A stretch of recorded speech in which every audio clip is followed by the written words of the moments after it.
तेरा शत्रु है तो तू अपनी शत्रुता देख, लेकिन मेरे लिए तो जितने भारत की भूमि का विश्व में जितने जीव हैं सत्वेश में त्रिगुण सुप्रमोदम क्लिष्टे जीवेश कृपा परत्वम। जब उसकी कसाई की गर्मी ठंडी हो गई फिर आके कहता महाराज जी आप ठीक हो। मैंने कहा मैं तब भी ठीक था, अब भी ठीक हूं, आगे भी ठीक रहूंगा, क्योंकि मैं सुनता सबकी हूं पर स्वीकार विवेक से ही करता हूं। मुझे अखंड विश्व चाहिए, जैन समाज ही नहीं, अखंड विश्व चाहिए, फिर हम जैन समाज खंड खंड कैसे देख सकते हैं?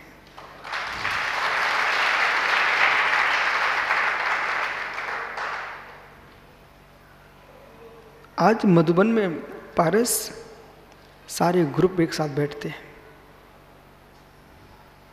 ये मन से श्रवण श्रवणियों से भरा होता है। जब पूरे मधुबन के त्यागी वृंद यहाँ आते हैं तो कितना अच्छा लगता है। और एक शब्द बोल के जाते, बोले महाराज आप भी पूरे देश को एक साथ बिठा सकते हो। मैंने कहा मित्र मैं नहीं बिठा सका, साम्य भाव समधि भाव है ना, वो विश्व को एक जगह बिठाएगा।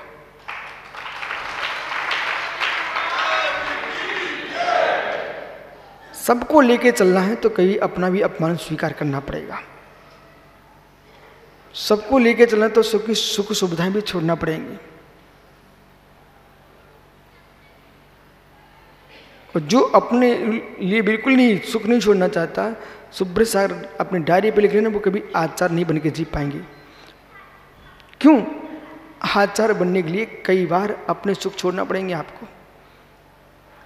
जो स्वतंत्र एक मुनि जी रहा है, स्वतंत्र वो अपनी इच्छा से सब सुख भोग रहा है, शिष्य रहेंगे ना उनके साथ में वैसा जीना पड़ेगा। वे शिष्य बना के कभी नहीं जी पाएंगे। क्यों? उनको अपना जीवन जीना है ना, तो उनके पास शिष्य टिक नहीं पाएंगे।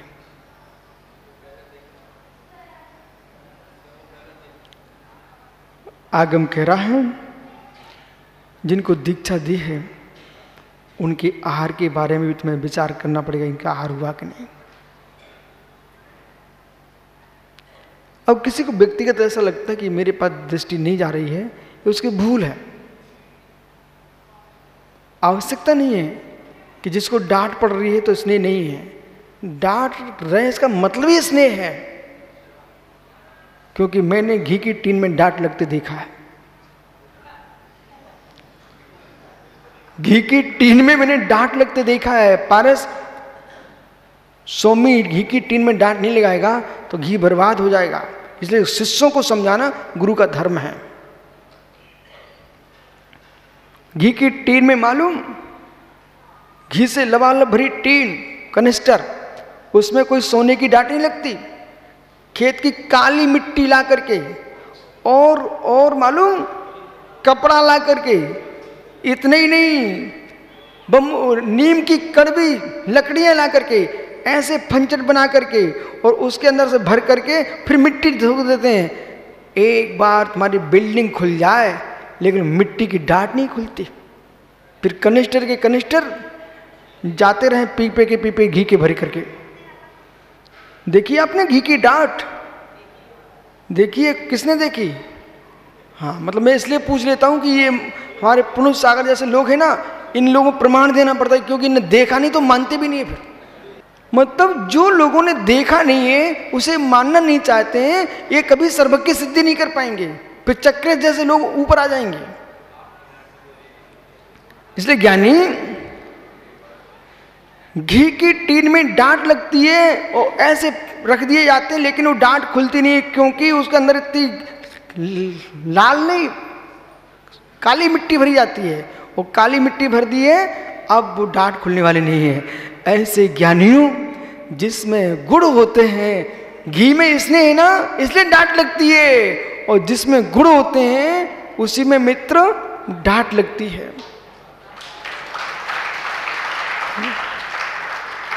बैठ जा ज्ञानी। आयुष क्या सुन रहे हो? डांट का मतलब चामुक मार के बैठालना ही नहीं है। सज्जनों को इतनी डांट बहुत बड़ी होती है, अरिजीत सागर जी ठीक नहीं है, समय बर्बाद करना ठीक नहीं है। बेटा पानी के होगे तो पानी पानी हो जाओगे इतने में, और नहीं हुए तो मालूम लोग ऐसे भी हैं जिन पर फांसी के तख्ते भी चढ़ा दिए तब भी अपनी बात नहीं बता के गए, मर गए बेचारे। ऐसे भी लोग जगत में हैं। आओ सरस मुक्त, हा मां धिक, इतनी तो दंड था, हा मां धिक। आइए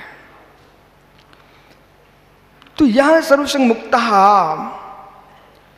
निषिद्धात्म नूतनम परमागम भाषम वीतराग परमावेक समुसरतम चरतम चरते अनुभूति अनुमान करता सक्का जीवो कथम भूतो सर्वसंग मुक्ता संपूर्ण संसार जगत्रे कालत्रे मनोवत निकाय, जगत्रे काल मनोवत निकाय के द्वारा कृत कारण उद्देश कृत करके समस्त बह्यभ्यंतर परिग्रह मुक्तो रहता, समस्त अंतरंग बहिरंग परिग्रह से मुक्त होकर के शून्योपी निसंग परमात्म भावनोत्पन्न, निसंग परमात्म भावनोत्पन्न सुंदर रसानंदीभूत परमानंदिक लक्षण सुख रसा रस आस्वादीन सुख रस स्वादित।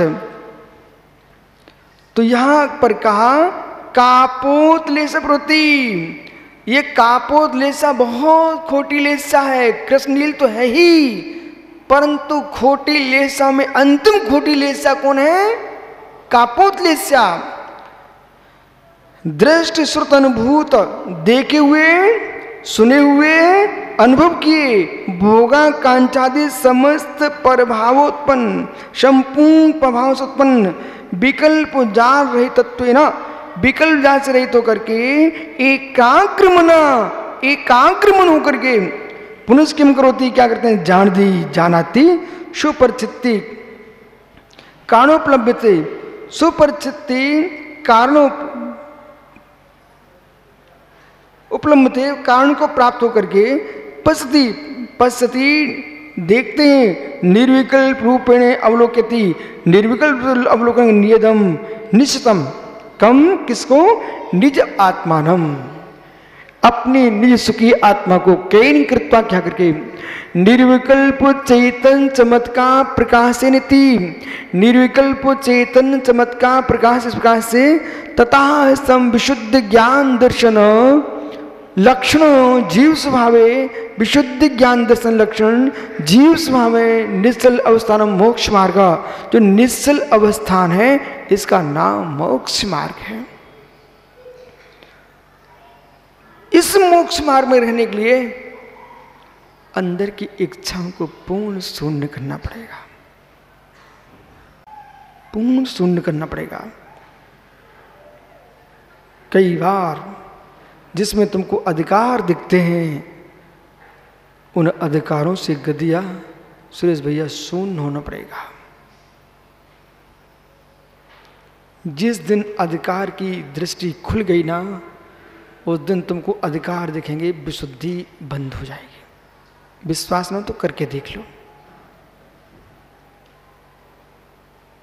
पिताजी ने बड़े भाई को कुछ ज़्यादा दे दिया और तुमको अधिकार दिखने लग गया, तुम पिता भाई दोनों के प्रति क्या सोचोगे आप सोच लीजिए। बल्कि यूं सोचना चाहिए, चाहे मेरे पास आता चाहे भाई के पास गया, आखिर में मेरे घर में ही तो है। कहाँ सोच पा रहे हो सुरेश भाई? बोलो अपने देश के नगर के ज्ञानियों को, चाहे सुरेश का पैसा कचहरी में जाए चाहे गदिया का जाए, पैसा तो आखिर में जैन समाज का जा रहा है ना। मित्र, चाहे कांग्रेस का जाए चाहे जनता पार्टी का जाए, द्रव्य तो भारत के नागरिकों का जा रहा है ना। पर अपनी मानों के पीछे देश पर विचार किसका? अपने अहंकारों के पीछे धर्म पर विचार किसका? कापुर लिसा वाला धर्म नहीं दिखता।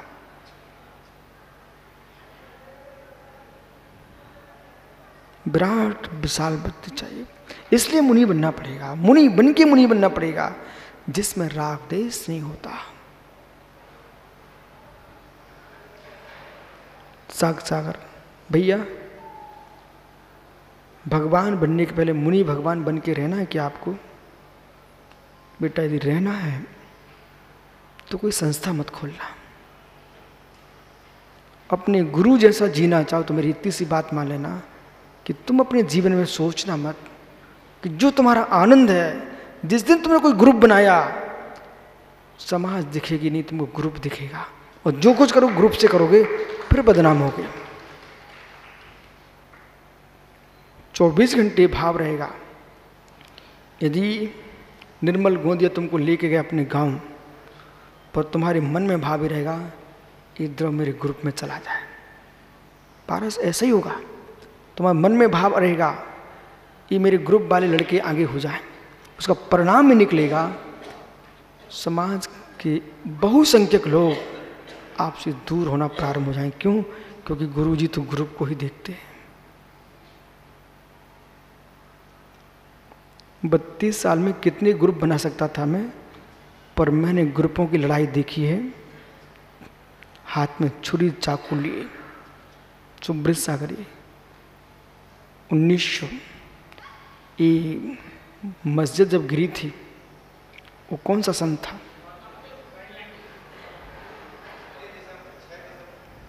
बानवे था।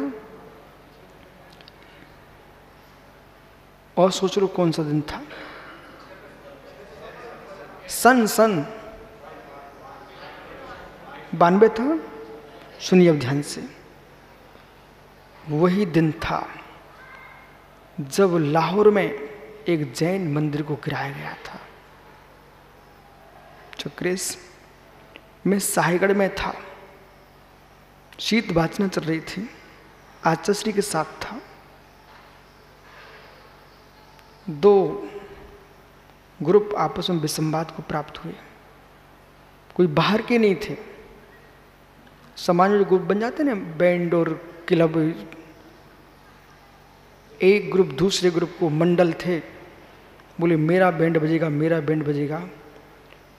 तो दूसरा व्यक्ति इतना बड़ा छुरा लेके आया, बजते बैंड 10-12 हजारों की कीमत के बैंड थे, उन्होंने पूरे बैंडों में ऐसे छुरा मेरे सामने आंखना। बस ये डर लग रहा था मुझे किसी बच्चे के पेट में ना लगा दे यार। सुब्रत सागर जी, हर नियम की कोई इतिहास भी है। उसी समय मैंने प्रतिज्ञा की थी साहिगढ़ के मंदिर में कि बेटा विशुद्ध सागर जी, समाज के सारे ग्रुपों को अखंड जैनत्व देना चाहते हो, तुम अपना निजी ग्रुप नहीं बना दो, कोई ग्रुप का क्या हो रहा है।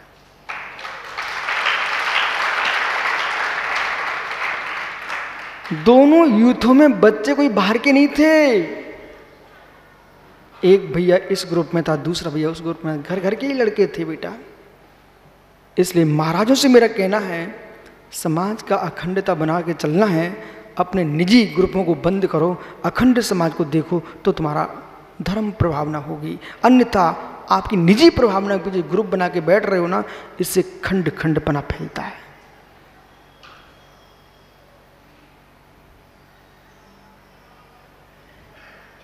सागरी, कम से कम तुम ही राम बन जाओ आज के।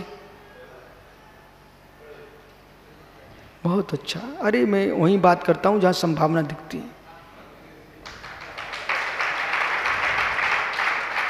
जो मस्तिष्क में बनाए बैठे हैं कि मेरे चैनल भी चलेंगे, मेरे ग्रुप भी चलेगा, व्हाट्सएप भी चलेंगे, उनसे मैं क्या बात करूं? आपका तो कुछ नहीं चल रहा ना, इसलिए मैंने आपसे बात की है कि मुझे सबके पता है, विश्वास में मुझे सबके पता है। इसलिए कोई तुमसे कहने भी आए ना तो कह देना सागरी, मैंने अनंत भवों में देह की प्रशंसा सुन ली है, एक भव में मात्र अपनी आत्मा के लिए देना चाहता।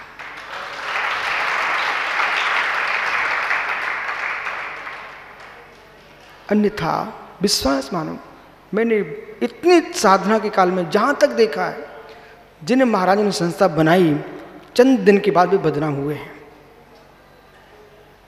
बड़ी बड़ी संस्था, बड़ी बड़ी भूमियां, बड़े बड़े तीर्थ बना के लोग चले गए, खड़े रह गए, लेकिन मिला अपयशी है। क्यों मिला?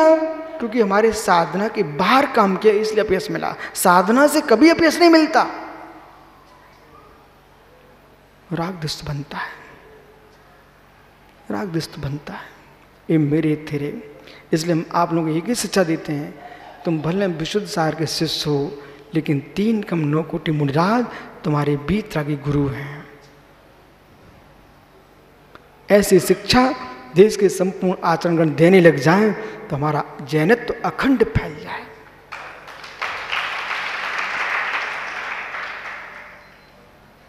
यही मोक्ष मार्ग है। व्यवहार अखंडता नहीं होगी तो निश्चय अखंडता कहां से लाओगे आप?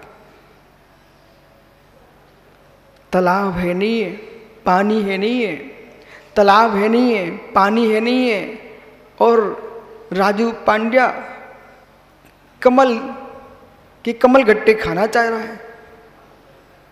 तालाब है नहीं है, पानी है नहीं है, कमल गट्टे कहां से आएंगे? मित्र, प्रेम वात्सल्य का पानी होना चाहिए, और धर्म ध्यान की जब कमल की नाल होगी तभी तो कमल गट्टे आएंगे। अजीत सागर जी, वो तो उनका स्वभाव है ऐसा बोलना, लेकिन आप तो सुन लो ना। गाथा पढ़ लीजिए, फिर आत्मा स्वाम करते हैं, लेकिन विषय को भी समझो। उसमें हम भी हैं, विष्णु सागर भी मित्र। विष्णु सागरी, जब 17 साल तुमने बिना ग्रुप के निकाल दिए हैं, अब ग्रुप बनाने की क्या जरूरत? हाँ, ग्रुप नहीं बनाना, गुरु बन के जीना। क्या सुना? शायद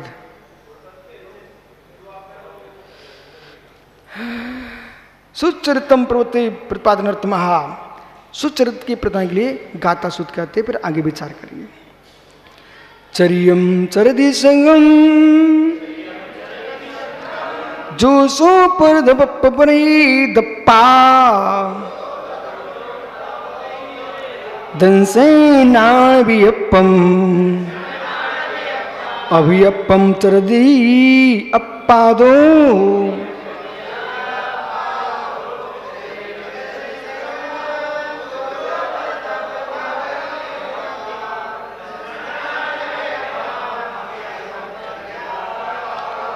गाथा क्रमांक 159, इसको आगे विचार करेंगे। आत्मा स्वभावम परिभाव भिन्नम, आत्मा स्वभावम परिभाव, आत्मा का स्वभाव प्रभाव भिन्न ब्रह्मावीर स्वामी की